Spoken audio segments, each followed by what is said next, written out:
Welcome back to Viewpoint. I'm Jim Zogby. My next guest is Alex Roarty, a political staff writer at the National Journal. Prior to joining the Journal, he covered Pennsylvania politics and government. Most recently was editor of politicspa.com. You know what? I didn't know that. I want to ask you a question. I was in Pennsylvania for a number of years. Taught at one of the state colleges. We chafed under the Penn State empire. We'd go for a budget and get zapped by state legislators who saw Penn State as the only place in the state that got money that they asked for.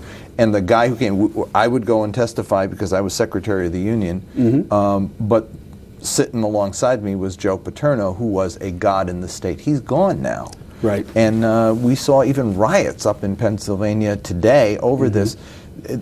For a national audience, I mean, talk about that just a minute before we get into the GOP. Sure. Penn State and Joe Paterno are huge figures, and now the university is tainted and Joe Paterno's gone. What does this mean? I think it's you know, Joe Paterno really was in Penn State, you know, the geographic center of Pennsylvania, but really the heart and soul of the entire state. And I know just talking with friends and colleagues who are still there, it's just devastating to everybody. I mean, the man was revered, as not just as a football coach. I think it's important to understand he wasn't just a football coach. He was sort of this cultural icon. He represented almost everything that was kind of good and right about the world in the minds of a lot of Penn State fans. He always ran a very clean program. And now, I mean, that's just been completely blown up. And what happened wasn't just one bad guy, but it was a cover-up of one bad guy that everybody knew about. Right, and I think it's just devastating to everybody in Pennsylvania. And I know, particularly in State College, where Penn State is, it's a very small town. I mean, it's basically just the university. It's just a really awful time for everybody there. Let's go to the Republican debate. You were telling me before we started that you were thinking to yourself at one point, what's this all about? And then all of a sudden, Rick Perry.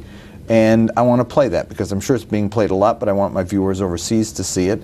This is Rick Perry, who was supposed to be the front runner when he entered. He was the savior. He immediately imploded after his first few debates, and people saw him not ready for prime time.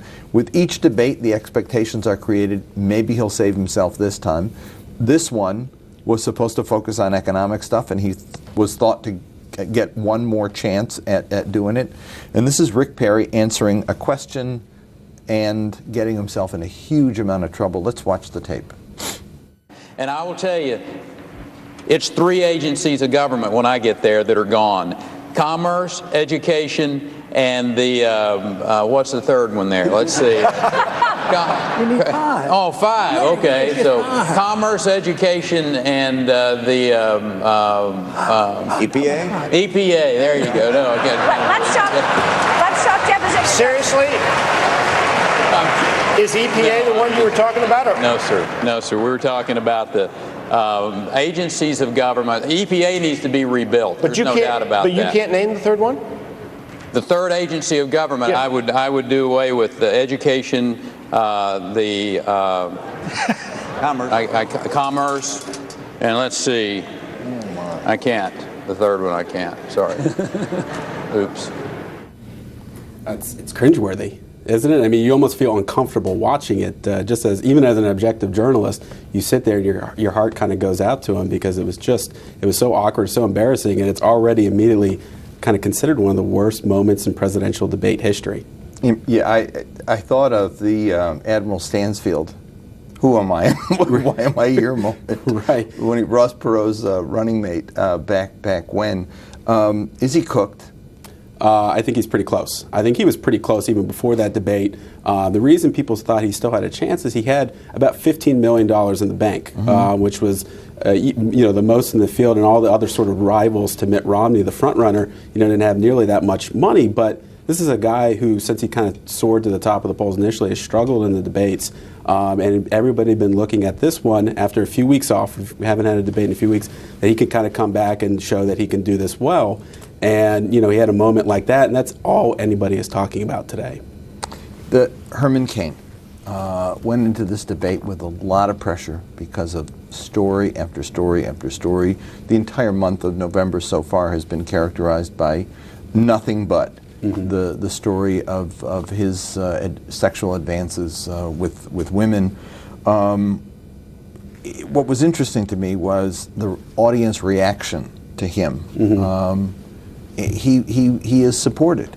You know, it was interesting. They kind of acknowledged that we know that the moderator did that this isn't an economic question, but such a pressing, issue on everyone's minds that we're going to ask you anyway. And the crowd started booing, just the fact that they would ask him about the 4 women who have come forward and accused him of sexual harassment. And then when he denied it again, said he's, as he's done every time, he hasn't committed any wrongdoing. He got wildly applauded by the And his crowd. opponents aren't going after him. No. In fact, Mitt Romney was given the chance. They asked him, as somebody who's worked in the business world, would you hire Herman Cain as CEO, knowing what you know about some of the accusations? And Mitt Romney basically took a pass. He said, that's for everyone else to decide. I'm not here to do that. But nobody wants. It's very politically tricky for Romney and Perry and the other rivals to kind of weigh in on that. Now we got a sense from the Rick Perry snippet there of how the questioners, actually the CNBC crew, ended up sort of following up, and that story would not have been a story had Bob Harwood not pushed it forward. Right. Here's the issue. They became the story with Newt Gingrich too. Maria Bartiromo actually pushed him a couple of times. He pushed back pretty hard. Right. The enmity with the press was another part of this debate. Right. The interesting thing is, I think it's a strategy that Newt Gingrich has really used time and time again to kind of claw his way back into the race. He, almost, it seems like half the questions he's asked, he won't even answer the question. He kind of stops and then ridicules the very premise of the question. And look, conservatives really like that because it's basically seen as sticking it to the hated liberal media. And it's really helped him. Now we're actually talking almost seriously about Newt Gingrich coming back and being Mitt Romney's strongest competitor. Well, that's what I was going to ask you next, is that he had a couple good moments in this, and with Herman Cain now, at least one would say, frozen. I'm just not sure he goes up. Rick Perry was the only GOP candidate to break 30 in these head-to-heads. Is Newt Gingrich going to be the I'm not Mitt Romney candidate? It's crazy to say. I mean, it almost looks like he's headed that way. He still has a lot of questions about his organization in early states like Iowa and New Hampshire. He does well in debates, but is he out there in Iowa, doing the sort of retail politics that voters there like, at diners, at local events, shaking hands? That's a big question. Let's not forget the guy does have a lot of baggage. Just days after he declared his presidential campaign, he was sharply criticized because Paul Ryan's, the House Budget Chairman's budget plan, he was sharply critical of. And, he just got piled on by conservatives across the country. And, that sort of thing has been forgotten for now. Yeah. But the race is characterized at this point by Mitt Romney, who's been steady in the lead, but never in the lead. I mean, just barely 1 or 2 points, if at all. Never breaking 25 in the field. And everybody else taking turns, like who is competing with him, but no one breaking through. That has also translated into the fact that he's the only one with money, the only one with a national organization. And when you ask people who do you think is going to win, Republicans say Mitt Romney is.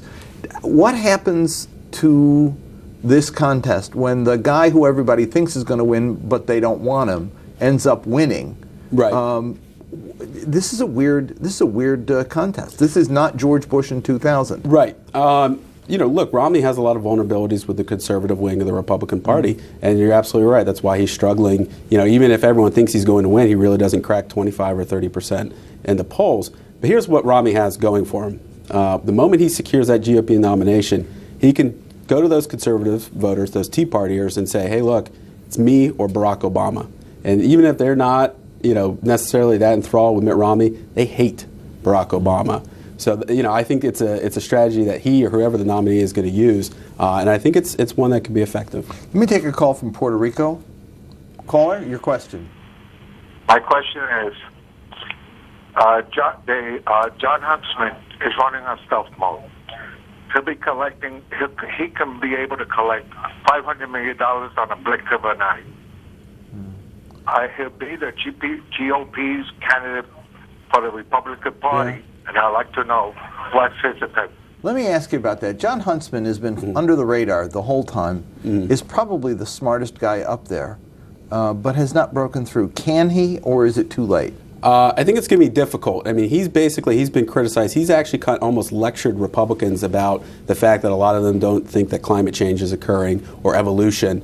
And he's taken almost, a liberal stance on those issues. His other problem is he's really depending on New Hampshire to do well. It's the only place he's campaigning now. That's Mitt Romney's stronghold. That's where, he's at 40-50% in polls right now.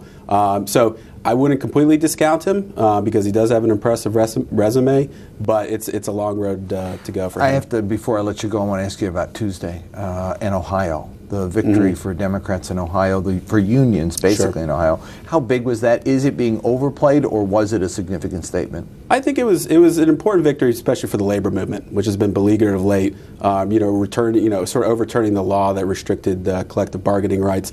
What's important about this is there's two things. One, exit polls show that a lot of the sort of white working class voters that Democrats and President Obama have struggled with, really opposed this bill. I mean, they actually voted against the Republicans, which is very big for 2012. The other thing, labor unions are talking about stepping up their political efforts in a big way year-round. This is the first test case for them, since the 2010 elections. And hey, look, it went very well. So they're very positive that the lessons they learned this year they can take forward in 2012 and win what's always a very important swing state in the Democrats won election. almost everywhere except Virginia. Right, and that was close. That's technically 2020. I think there is some sense that maybe the sort of Republican tide that rolled in 2010 has receded a little bit. Yeah. But we'll have to wait and see. 2012 is still a long way away. Thanks for joining us. We have a lot more to talk about before we get there. Thanks for having me. Thanks. It's all the time we've got. For information, you can follow us on Twitter at AAIUSA or log on to the website at aaiusa.org. Thanks for watching, and I hope we'll see you next week on Viewpoint.